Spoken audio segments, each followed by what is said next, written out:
Walk into your county clerk's office anywhere in Texas, slide $25 across the counter, and they will happily stamp your DBA form and send you on your way. What they won't tell you is that you may have just filed in the wrong place, and that the piece of paper you're holding protects you from absolutely nothing.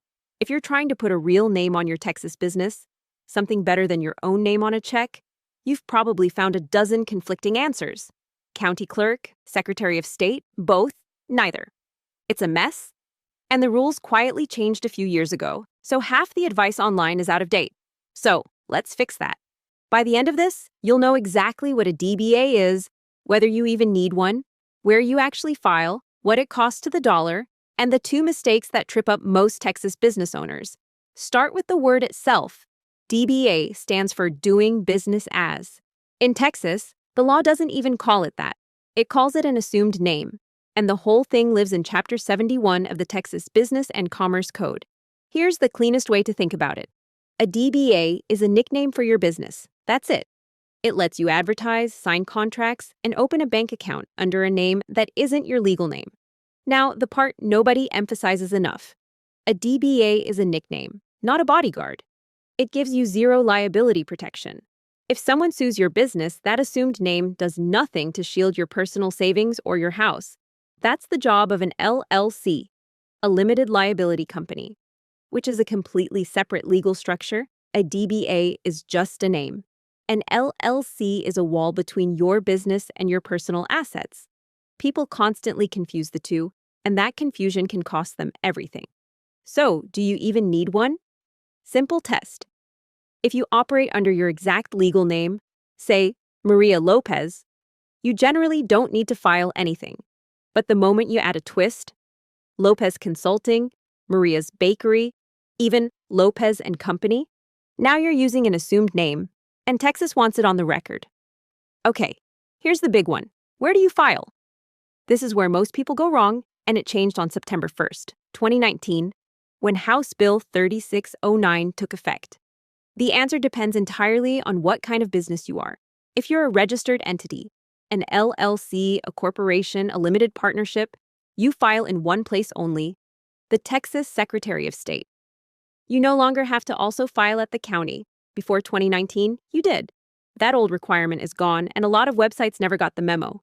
But if you're a sole proprietor or a general partnership, meaning you never formally registered an entity with the state, you go the other way. You file with the county clerk in the county where your business has its main office. And this is the trap. Here's a real-world warning from a Texas business attorney. If you walk into a county clerk's office, they'll take your money and stamp your form. But a county filing is only valid in that one county. Texas has 254 counties. So, if you're an LLC planning to operate across the state and you file at the county level, you may have paid for protection that stops at the county line, when one state filing could have covered you everywhere. Figure out your entity type first. That single answer tells you exactly where to go.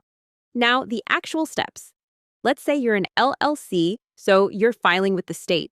You'll fill out Form 503, the Assumed Name Certificate. It asks for your assumed name, your legal entity name, your entity type, your file number from the state where your business was formed, and how long you want the assumed name to last, up to a maximum of 10 years. The fee is $25. You can mail it, bring it in person, or file online through the state's portal called SOS Direct. One small catch. If you pay by card online, there's a convenience fee of 2.7% on top. Need it fast? 24-hour processing is an extra $25, and same day is an extra $100. If you're a sole proprietor filing at the county, the cost is similar, usually somewhere between $15 and $25. In Harris County, it's $25. In Dallas County, $23. Many counties want the form notarized, so don't sign it until you're in front of the notary. Two more things that genuinely matter. First, there is no edit button. Texas doesn't have an amendment form for assumed names. If you spell your own business name wrong, you can't correct it. You file a brand new certificate and pay the fee all over again. So check every field twice before you submit. Second, and this is the misconception that burns people, a DBA does not reserve your name. It's a notice filing, not a trademark. Filing it does not stop another business from using the same name tomorrow. If your brand actually matters to you, a DBA is the floor, not the ceiling. A trademark is a separate conversation entirely.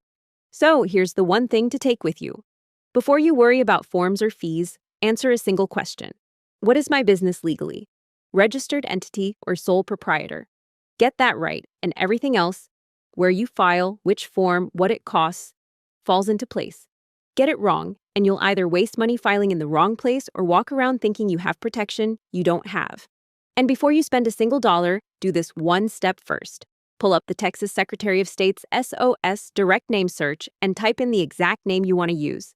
If it's already taken, you'll find out in 30 seconds instead of after you've paid, printed business cards, and ordered the sign. Do that search before anything else.